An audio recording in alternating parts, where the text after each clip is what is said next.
Friends, welcome back to my YouTube channel. मेरे YouTube channel में आपका बहुत बहुत स्वागत है। आजकल एक बहुत बड़ी बहस छिड़ी हुई है कि हमारे लिए ओल्ड टैक्स रेजिम बेटर है या न्यू टैक्स रेजिम बेटर है। तो मैंने कुछ इसके कंपैरिजंस किए हैं। इसमें बहुत ज़्यादा स्टेटिस्टिकल माइंड लगाने की ज़रूरत नहीं है। फिर मैंने आपको एक सलाह भी देने की कोशिश की है। अपना एक सजेशन है कि हमारे लिए कौन सी टैक्स रेजिम बेटर है। So please come back. I am S P Singh, retired DGM Punjab national bank, a bank executive trainer, a banking and financial consultant and a motivational speaker. So आज के टॉपिक पर हम लोग आते हैं, old tax regime is better और new tax regime is better. मैंने यहाँ आपके सामने ये कुछ पॉइंट्स नोट किए हैं और इन पॉइंट्स के ही आधार पर मैं आपको अब आज के वीडियो का पूरा एक सार संक्षेप में और उसके बाद में निष्कर्ष देने वाला हूँ। तो ये न्यू टैक्स रेजिम है और जो इस बजट में अनाउंसमेंट हुए हैं उनके आधार पर न्यू टैक्स रेजिम में क्या किया गया है ये एक्सप्लेन किया गया है। पहला पॉइंट है, offered a rebate up to ₹7 lakh income. 7 lakh तक की इनकम पर वो रिबेट बढ़ा दी गई है जो अभी तक कहाँ तक 5 लाख तक की इनकम पर एप्लीकेबल थी। तो एक ये बेनिफिट एक्सटेंड किया है कि ये 7 लाख तक की इनकम तक वो same rebate has been extended. यहाँ पर इसके ये माने बिल्कुल नहीं है कि हमारी 7 लाख तक की इनकम पर टैक्स नहीं है, यानी ये टैक्स फ्री इनकम है, ये माने नहीं है। यहाँ रिबेट एक्सटेंड की गई है। इसको नील स्लैब 7 लाख की इनकम को नहीं माना जा सकता है आज भी। ओल्ड में हमारी 5 लाख तक ये रिबेट अवेलेबल थी और जब मैंने टाइम्स नाउ पर ये क्वेश्चन पूछा कि ओल्ड में 5 लाख और नए में 7 लाख, ये कुछ कॉन्ट्राडिक्शन सा मुझे लगता है, तो उनका एक एक्सपर्ट बैठे हुए थे, उनका उत्तर था चूँकि अगर आप ओल्ड में 5 लाख में अपनी रिबेट जोड़ेंगे तो आप 7 लाख के बराबर ही आसानी से आ जाएंगे। 1.5 लाख ATC और 50,000 का आपका स्टैंडर्ड डिडक्शंस हो गया, 7 लाख, दोनों बराबर, कोई फर्क नहीं पड़ा। आगे बढ़ते हैं और क्या अनाउंस हुआ है, widened the middle tax slab.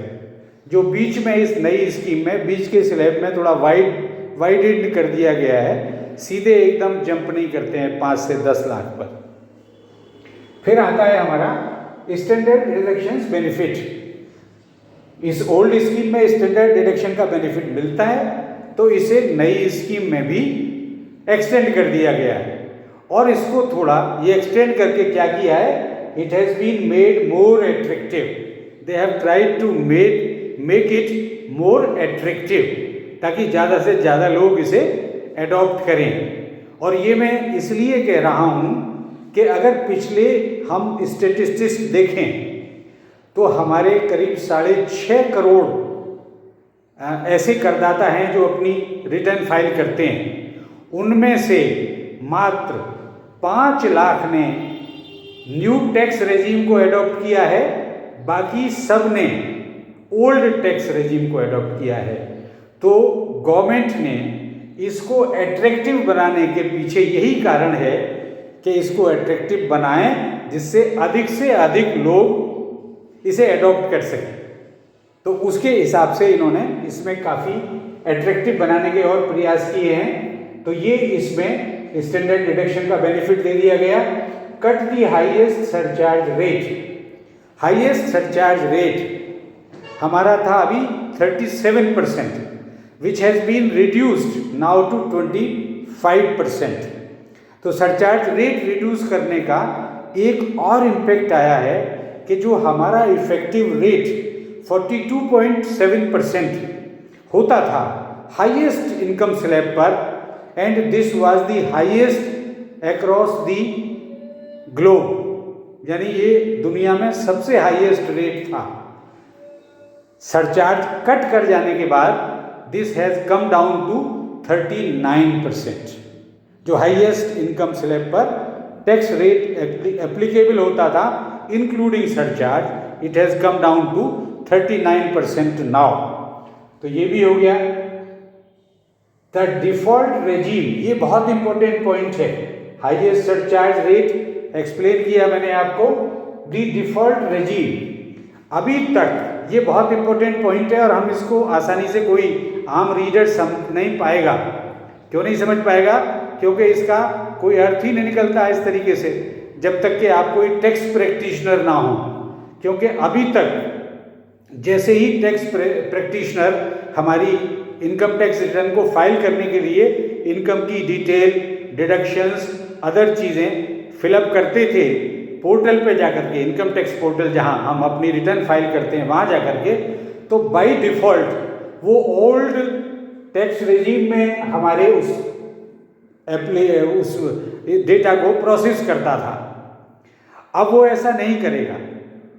अब वो by default new tax regime में प्रोसेस करेगा और ओल्ड टैक्स रेजीम जिन्होंने एडॉप्ट की है उनको अलग से अप्लाई करना पड़ेगा कि हमारे डेटा को ओल्ड टैक्स रेजीम में प्रोसेस किया जाए। अभी उल्टा था, प्रोसेस बाय डिफ़ॉल्ट करता था ओल्ड स्कीम्स में, ओल्ड टैक्स रेजीम में, और जिन्होंने न्यू टैक्स रेजीम को एडॉप्ट किया था तब उनको अप्लाई करना था कि हमारे इस डेटा को न्यू टैक्स रेजीम में प्रोसेस किया जाए, तब सिस्टम प्रोसेस करता था। तो ये एक बहुत बड़ा चेंज आ गया। अब वो न्यू में प्रोसेस करेगा बाय डिफ़ॉल्ट। अगर हमने ओल्ड एडॉप्ट किया है तो ओल्ड के लिए हमें वहाँ अपना ऑप्शन एक्सरसाइज करना पड़ेगा, तो भी वो ओल्ड में आपके डेटा को प्रोसेस करेगा। इसके बाद में और क्या हुआ? डिफ़ॉल्ट रेजीम तो बन गया। ये बहुत इंपॉर्टेंट है, क्रिटिकल पॉइंट भी है। Reduction in tax slabs, tax slabs में थोड़ा रिडक्शन हो गया।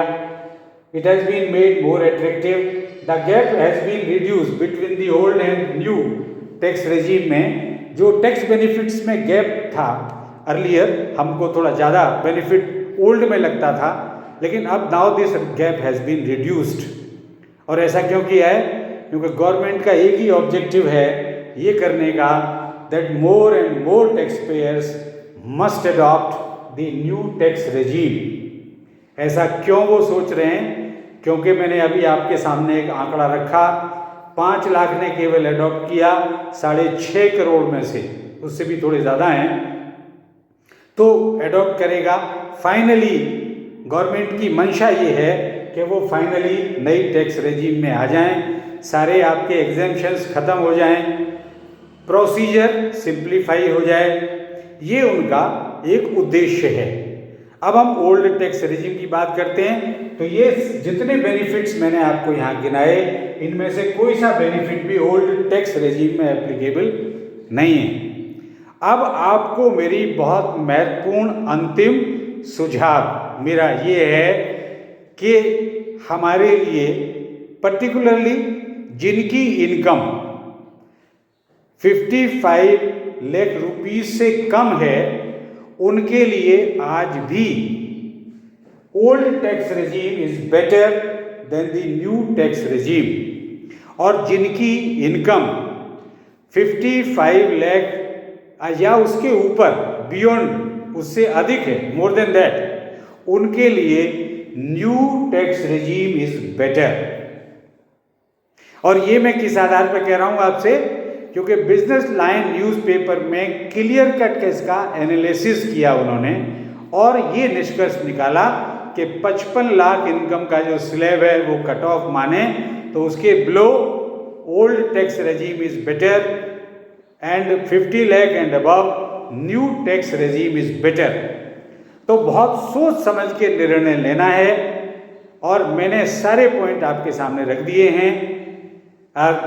आखिर में मैं आपसे यही अपील करूंगा कि जिन्होंने मेरे चैनल को अभी तक सब्सक्राइब नहीं किया है, please subscribe to my YouTube channel, like and share my videos and send your beautiful comments to me. Thank you very much.